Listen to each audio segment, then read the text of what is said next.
কম খরচে দুইটি উপকরণ দিয়ে বাড়িতেই একেবারে দোকানের মতন ম্যাঙ্গো ফুটি বানালাম।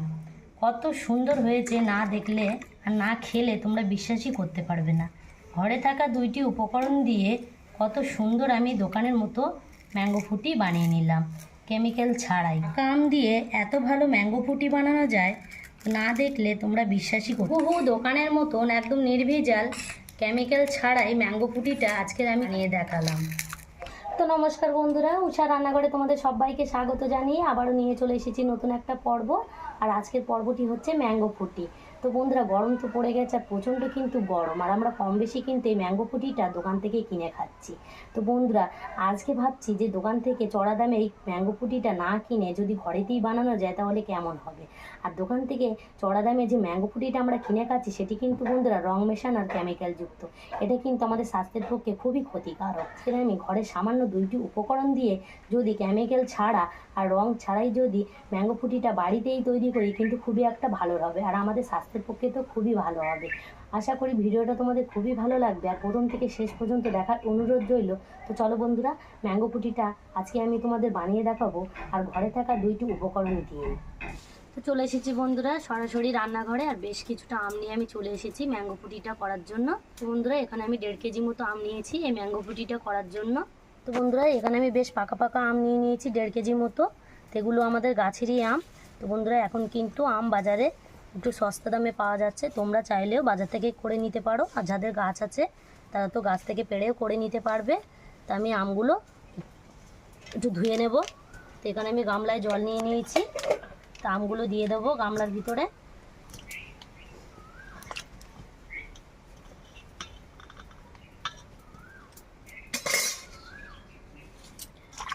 একটু ধুয়ে নেবো বেশ ভালো করে আমগুলো।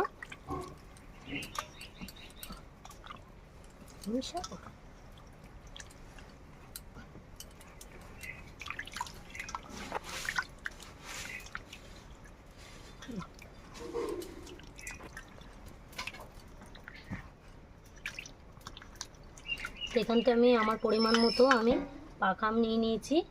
এই ম্যাঙ্গো ফুটিটা করার জন্য এখানে আমি একটা কাঁচা আম নিয়ে নিয়েছি, যাতে একেবারে ম্যাঙ্গো ফুটিটা দোকানের মতন স্বাদ হয় বা ম্যাঙ্গো ফুটি থেকে একটা ভালো ফ্লেভার পাওয়া যায়। তার জন্য আমি এখানে একটা কাঁচা আম নিয়ে নিয়েছি। কাঁচা আমটাও আমি ধুয়ে নেব। তো বন্ধুরা, আমার আমগুলো ধোয়া হয়ে গেছে। এখানে আমি একটা গামলা নিয়েছি আর আমগুলো বেশ ভালো করে ছাড়িয়ে নেব।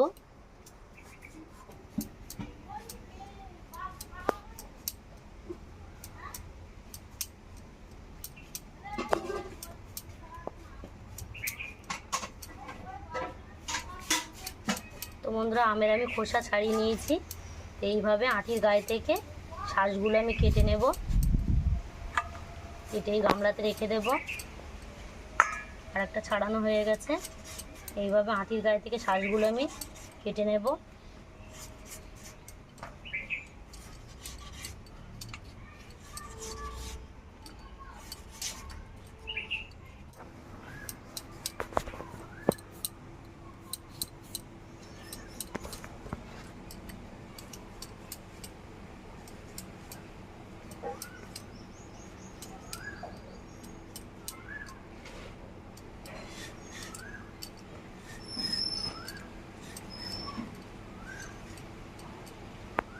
বন্ধুরা দেখো, পাকা আমের কালারটা দেখো কত সুন্দর, একদম পুরো লাল টকটক করছে।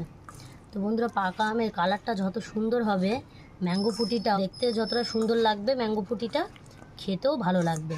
পাকা আমগুলো আমার তো কাটা হয়ে গেছে। এখানে আমি যে কাঁচা আমটা নিয়েছিলাম সেই কাঁচা আমটাও কেটে নেব।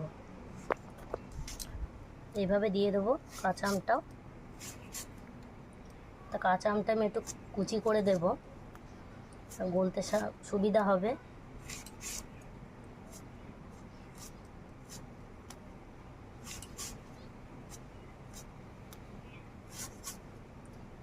এখন কিন্তু বন্ধুরা কম বেশি গাছে আম পাকতে শুরু করে দিয়েছে। তোমরা চাইলে একটু কাঁচা আম নেওয়ার চেষ্টা করবে। আমি আমটা একটু ডেসে গেছে, তাও আমি নিয়ে নিলাম।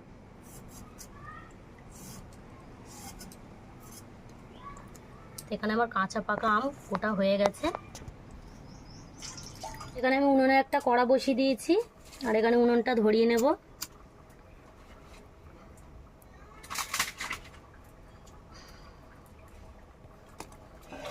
এখানে আমি পরিমাণ মতো জল দিয়ে দেব।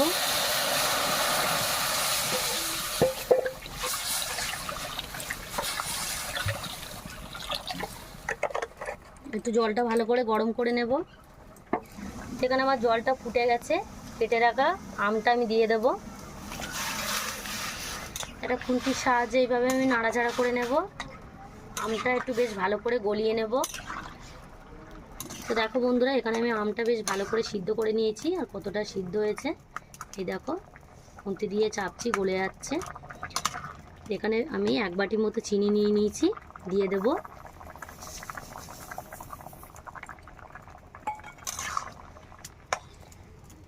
তো এইভাবে আমি চিনিটা দিয়ে আর একটু গলিয়ে নেব। দেখো বন্ধুরা, এখানে আমি আমটা বেশ ভালো করে সিদ্ধ করে নিয়েছি। এবারে আমি ঢেলে নেব। একটা আমি গামলা নিয়েছি, যে গামলাতে আম কুটেছিলাম সেই গামলাটাই নিয়ে নেব। এই গামলাতে আমি ঢেলে নেব। এখানে আমি আবারও কড়াটা বসিয়ে দিয়েছি। এখানে অল্প পরিমাণে একটু কড়াই জল দিয়ে দেবো, দিয়ে আমি একটু গরম করে নেব। ওদিকে তাহলে বন্ধুরা জলটা গরম হোক, আর এদিকে যে আমটা আমি ঢেলেছিলাম সে একটু ঠান্ডা করে নিয়ে আসবো। এদিকে যে গরম জলটা আমি বসিয়েছিলাম সেই গরম জলটা আমি ঢেলে নেব। এখানে একটা থালা নিয়েছি, সে থালাতেই ঢেলে দেব। আচ্ছা বন্ধুরা, আমি একটু বেশ বড় থালায় নিয়েছি, আর এই জলটা আমি বেশ ভালো করে ঠান্ডা করে নেব। এখানে আমি আমটা বেশ ভালো করে ঠান্ডা করে নিয়ে চলে এসেছি। এখানে একটা মিক্সার জার নিয়েছি, এই ঠান্ডা করা আমটা এই মিক্সার জারে ঢেলে দেব।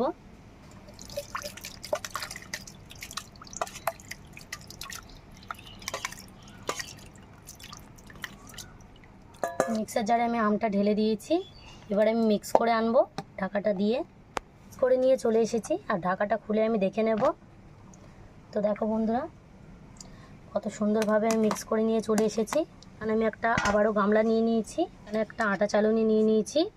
যেহেতু আমি মিক্স করে নিয়ে চলে এসেছি, জুসটা বানাবো, তো যদি এতে কোনো দলাভাব থেকে থাকে তাই আটা চালনির সাহায্যে আমি ভালো করে ছেঁকে নেব, যাতে আমের কোনো দলাভাব থাকলে ছাঁকনির সাহায্যে বেরিয়ে আসবে।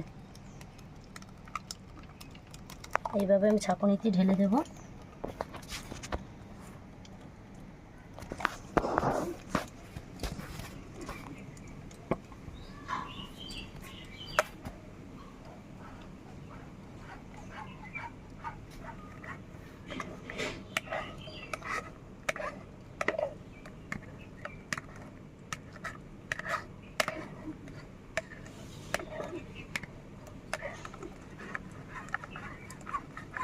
দেখো বন্ধুরা, আমি চালনি দিয়ে নিখুঁতভাবে আমটা আমি ছেঁকে নিয়েছি, আর কতটা ছিবড়া বার হয়েছে।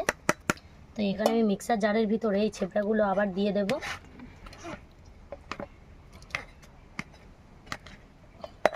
তো বন্ধুরা, এখানে যে আমি গরম জলটা করেছিলাম সেই গরম জলটা আবার এই মিক্সার জারের মধ্যে দিয়ে দেব। জুসটা কতটা মোটা হয়েছে। এখানে যদি প্রয়োজন হিসেবে তোমরা জল ব্যবহার করো, তাহলে সেই জলটা কিন্তু ভালো করে ফুটিয়ে ঠান্ডা করে ব্যবহার করবে। তো দেখো বন্ধুরা, তা আবার আমি জারটা ধুয়ে আবার আমি আটা চালনির ভিতরে দিয়ে দেব। দিয়ে আবার আমি বেশ ভালো করে ছেঁকে নেব। যেহেতু আমার আমের জুসটা একটু গাঢ় ছিল, একটু আবার গরম জল দিয়ে আমি আবারও ছেঁকে নেব এইভাবে।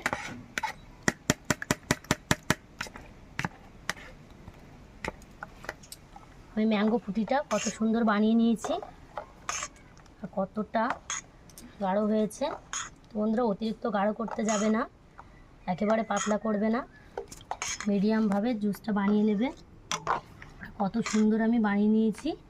আর তোমাদের তো আমি আগেই বলেছিলাম 2টি উপকরণ দিয়ে ম্যাঙ্গো ফুটিটা তোমাদের আমি বানিয়ে দেখাবো। তো দেখো বন্ধুরা, একদম 2টো উপকরণ দিয়ে দোকানের মতো আমি ম্যাঙ্গো ফুটিটা বানিয়ে নিয়েছি, আর কত সুন্দর হয়েছে। তো বন্ধুরা, এতে কিন্তু কোনো বরফ মিশিয়ে খেতে যাবে না, কোনো একটা বোতলে ভরে ফ্রিজে রেখে খাবে, তাহলে সেটাই ভালো হবে। আর কোনো কাঁচা জল মেশাবে না। দেখো বন্ধুরা, কত সুন্দরভাবে আমি আমের জুসটা বানিয়ে নিয়েছি। এখানে একটা আমি ম্যাঙ্গো ফুটির বোতল নিয়ে নিয়েছি, আর এই বোতলে করে আমি ঢেলে রেখে দেব। এখানে আমি বাটিতে করে নিয়ে নেব, যেহেতু আমার কাছে কোনো কাপ নেই। এই বাটি দিয়ে আমি বোতলের ভিতরে ভরে রাখবো। জুসটা দেখো বন্ধুরা কত সুন্দর হয়েছে, দোকানের থেকে কোনো অংশে কম হয়নি।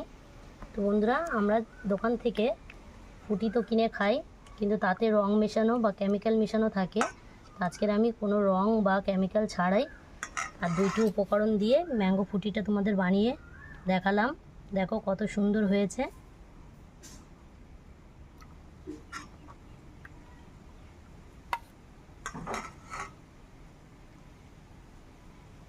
তো বন্ধুরা, এরকম একটা বোতল কিন্তু দোকান থেকে কিনতে গেলে 20 টাকা পড়ে যাবে। তো এখানে আমার দেখো এক বোতল হয়েও এখনও কতটা আমি জুস বানিয়ে নিয়েছি, তোমরাই দেখো। আর পার্থক্যটা তোমরাই বুঝে নাও, দুইটি উপকরণ দিয়ে আমি কতটা জুস বানিয়ে নিয়েছি। তো বন্ধুরা, এই যে বোতলে আমি ভরেছি, তো এই বোতলটা আমি কিন্তু ফ্রিজে রেখে দেবো, নর্মাল ফ্রিজে রেখে দিয়ে ঠান্ডা করে খাবো। একেবারে কিন্তু দোকানের মতন স্বাদটাই পাবো। বন্ধুরা, এখানে যেহেতু আমার জুস অনেকটা বেশি আছে, তাই আমি এখানে বাড়ির আর একটা বোতল নিয়ে নিয়েছি। এটা কিন্তু কোনো ফুটির বোতল না, এটা আলাদা একটা বোতল। সেই বোতলে করেই আমি আবার ঢেলে রেখে দেব।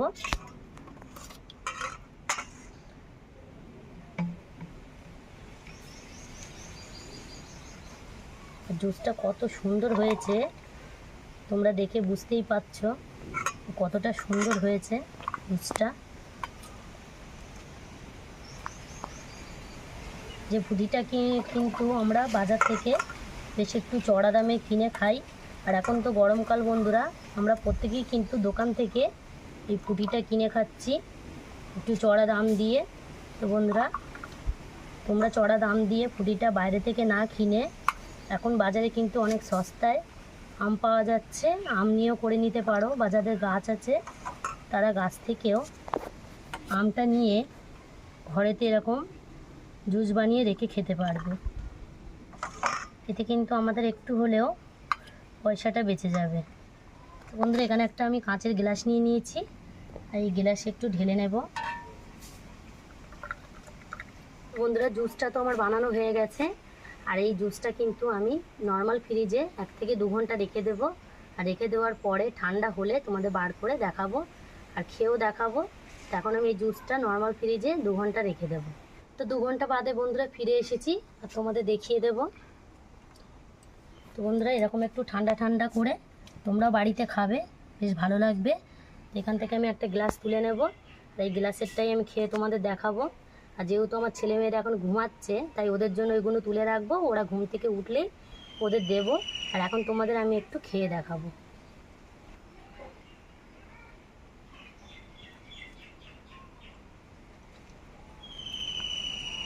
তো বন্ধুরা, এই জুসটা কিন্তু আমরা বাজার থেকে কিনলে বেশ একটু কিন্তু দামে নিয়ে নেবে। আর এখন তো আমের সিজন, তো আমার মতো করে তোমরা বাড়িতে এরকম একটা জুস বানিয়ে রেখে দেবে। আর ভীষণই একটা ভালো জুস, আর খেতে এত সুন্দর লাগছে, একেবারে মনে হচ্ছে না যে বাড়ি বানানো কি দোকান থেকে কিনে আনা। দোকান থেকে কিনে আনার থেকেও বাড়ি বানানো খুব ভালো একটা টেস্ট পাওয়া যাচ্ছে, আর খুব সুন্দর লাগছে খেতে। আশা করি ভিডিওটা তোমাদের খুবই ভালো লেগেছে।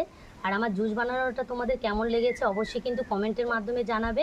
আর আমার রান্নাঘরে যারা নতুন বন্ধু, প্লিজ আমার রান্নাঘরটা লাইক, কমেন্ট, শেয়ার আর সাবস্ক্রাইব করে আমার পাশে থাকবে। আর নিত্য নতুন রেসিপি পেতে আমার চ্যানেলটাকে সাবস্ক্রাইব করে দেবে, পাশে থাকা বেল আইকনটি ক্লিক করে দেবে। সুস্থ থাকবে, ভালো থাকবে, আবার ফিরে আসবো নতুন কোনো রেসিপি নিয়ে।